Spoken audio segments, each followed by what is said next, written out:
I'm Shira Landau, and I'm a postdoc in the Radisic Lab at the University of Toronto. And today I'm going to talk about how to vascularize the cardiac tissue. So the Radisic Lab is focusing mainly on organ and chip systems.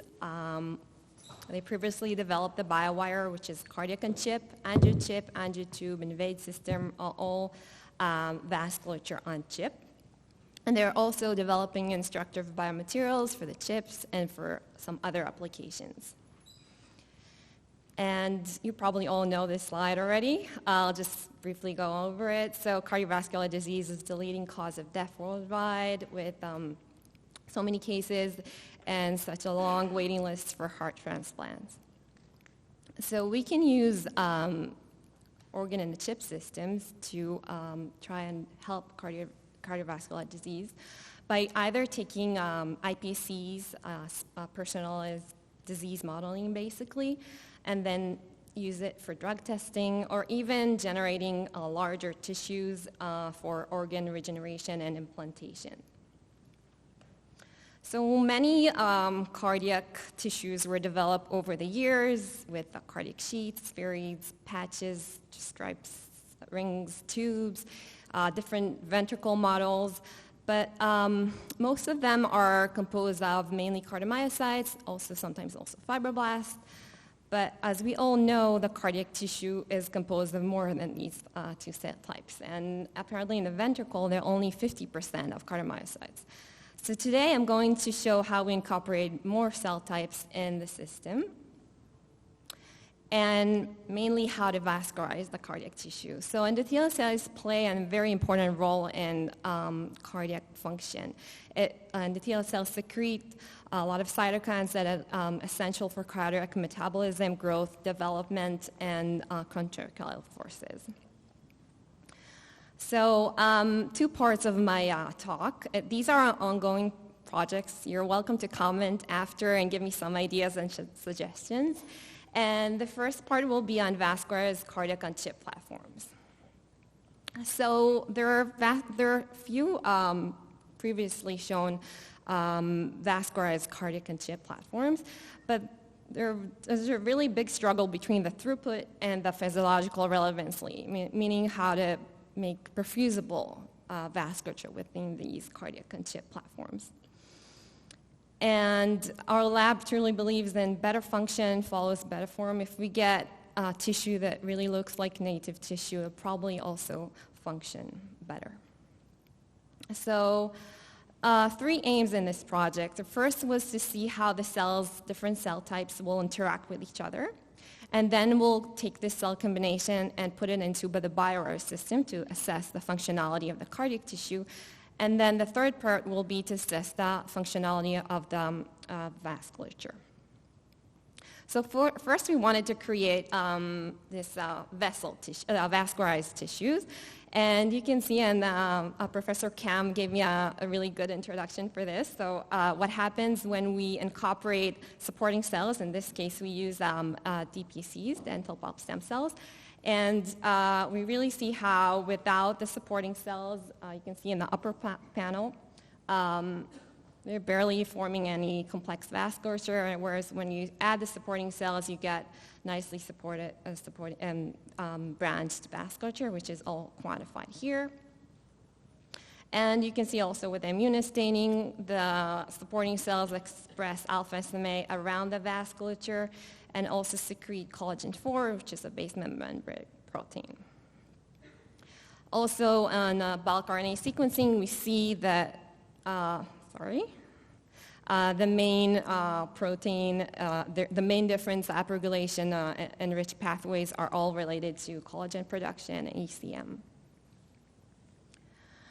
Then we wanted to create this cardiac vascularized tissues. And surprisingly, when we added cardiomyocytes to the tissues, you can see that the vasculature didn't form properly, and they kind of disrupted and caused destabilization of the vasculature. So here we use the iPSC-derived cardiomyocytes. We wanted to make sure this is not cell-dependent. So we used some other type of endothelial cells, Hess-derived endothelial cells, Hess-derived cardiomyocytes, and we kind of got the same trend when we add cardiomyocytes to the culture, although this is a different frame, but we still see vessel disruption. Here you can see that when you add cardiomyocytes to the right, so you see less and less vasculature. So this is a gradient experiment with increased cardiac concentration. And obviously, the trend is opposite in the contractile forces. You get higher contractility when you add more cardiomyocytes. When we did bulk RNA sequencing, we saw that some of the pro-angiogenic factors were decreased in the presence of cardiomyocytes, such as HEF, for example.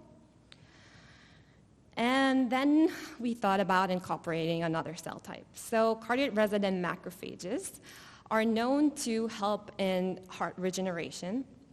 They promote scarless repair, angiogenesis. They're localized near endothelial cells in the heart, and they enhance endothelial vessel formation. So in collaboration with Professor Slava Alpelman, which is a macrophages expert, and Professor Gordon Keller, which is a stem cell expert, we used Hess-derived primitive macrophages. And here you can see they express CD45 and CD14. They're CCR2 negative, similar to cardiac resident macrophages, and they're positive to live-1. And when we added them, you can see here they expressed RFP. We got better vessel integrity. So I won't say that this is perfect and similar to what happens without adding cardiomyocytes, but we do see an increase in the vessel integrity, which is all quantified here. And we see a really, sorry, I wish the lights were dimmer, but we see some interactions with the macrophages in red really interact with the vasculature. They're wrapping around the vessels and they're bridging, and they're really physically interacting with them. So to confirm that the physical interaction is needed, we use a transfill experiment where we put the macrophages in one side and the other cells in the fibrin in the other side, and we didn't see the same effect. So you can see how there's less vessel formation when the macrophages are separated. So not only they help in vasculature integration, we also saw a higher density of troponin T, so the cardiac tissue was also better formed, and better response to electrical stimulation here. And I hope you can see the video with the red macrophages around the vasculature.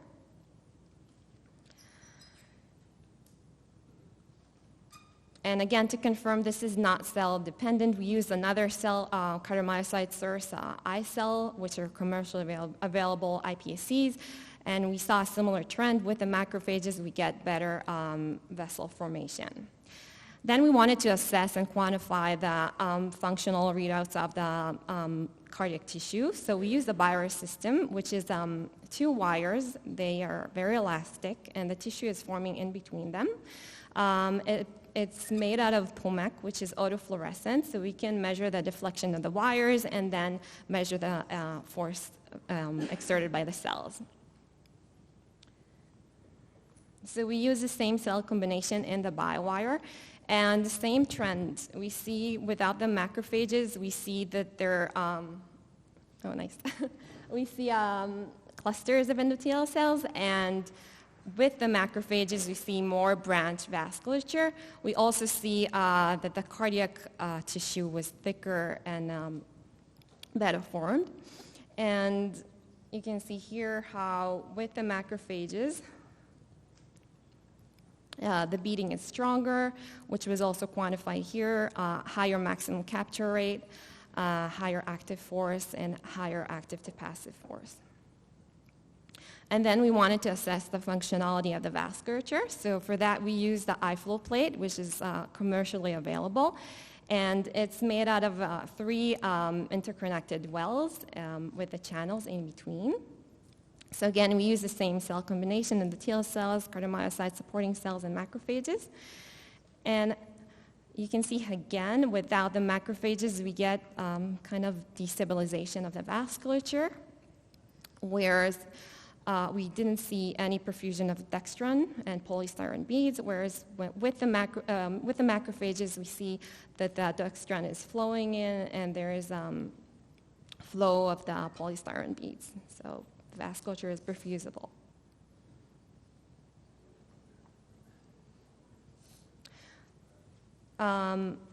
Then we wanted to try to understand what's happening in the system. So we looked into the conditioned media, and we looked at a free circulating mitochondrial DNA in it. So with macrophages, there is a reduction of that, of ND1 and ND4. Also, LDH is also lower with the macrophages, and lower gene expression of death-associated genes. So overall, there is a decrease in cytotoxic metabolites in the system.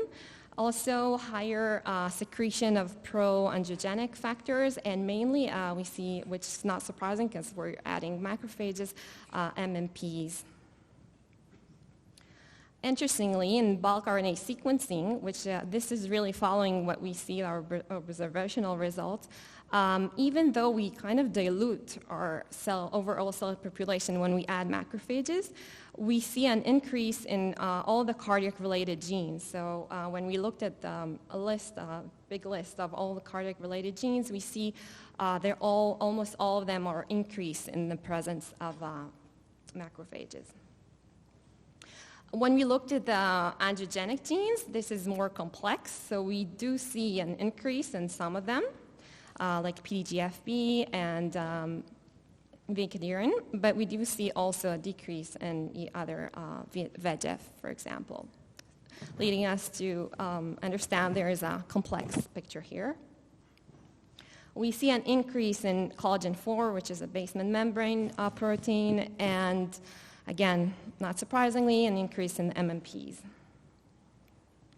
So just to summarize what we saw in this part of the lecture, we saw that cardiomyocytes lead to vessel destabilization. Macrophages help in restoring and stabilizing the vasculature. We hypothesized that this is due to physical interaction and release of MMPs that enhance vessel integrity, and also they might consume cytotoxic metabolites.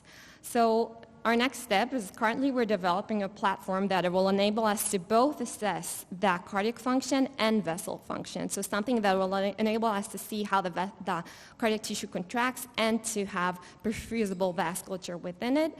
And in the biological side is to understand what's the underlying mechanism behind what we saw here. So just briefly, my other project is incorporating elastomeric particles into bioinks to enhance 3D printed cardiac tissue stability.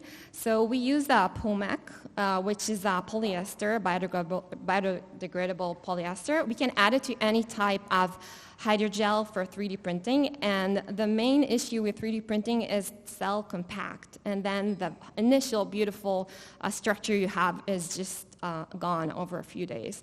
So these POMAC particles are aimed to help in this. And we see that the Young modulus of this example is we did with GELMA. Young modulus is higher. We get some kind of a structure which is favorable by cells attachment. And you can see in the video here that when we applied compression on the scaffold, without the particles, it easily breaks, and with the white one, you see how it maintained the shape. Handling with tweezers is much easier. Once we touch it, it breaks, and with the particles, it keeps its shape. So cell attachment was also better when we added these particles. So we have better cardiomyocyte attachment, which leads to better functionality, lower excitation threshold, higher maximum capture rate, and overall larger contraction. And you can see here in this video how these cute hearts are beating really nicely when the particles are involved, and you see how the shape is maintained. Here is another example of how we use it for vasculature. So we 3D printed this mushroom. Initially it was similar width, and over time, without the particles, this area compacts, and with the particles, we see that endothelial cells are really using these particles as anchor points, and they're supporting them mechanically. Yeah, and by that I would like to thank my supervisor, Professor Melissa Radisek, fellows, and all my collaborators, and thank you for listening.